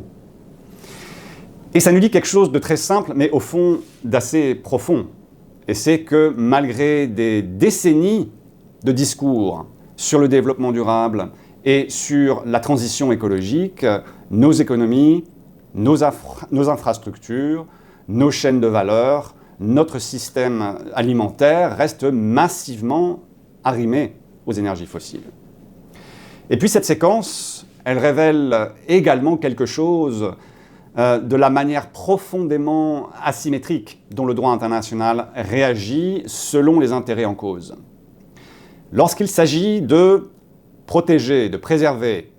les flux d'hydrocarbures, les catégories juridiques sont immédiatement mobilisées, les condamnations s'organisent très vite et les institutions internationales retrouvent une forme de vigueur, de vitalité et d'efficacité. On peut penser à cet égard à la résolution 2817 qu'on a déjà mentionnée dans cette capsule vidéo, la résolution du Conseil de sécurité adoptée le 11 mars 2026, quelques jours seulement après le début des hostilités, dans laquelle le Conseil de sécurité réserve, concentre l'essentiel de sa condamnation sur la riposte iranienne et singulièrement sur la fermeture du détroit d'Ormuz et l'atteinte qu'elle fait peser sur la sécurité énergétique et l'économie mondiale. En revanche, face au dérèglement climatique, face à l'effondrement de la biodiversité, c'est-à-dire face à des menaces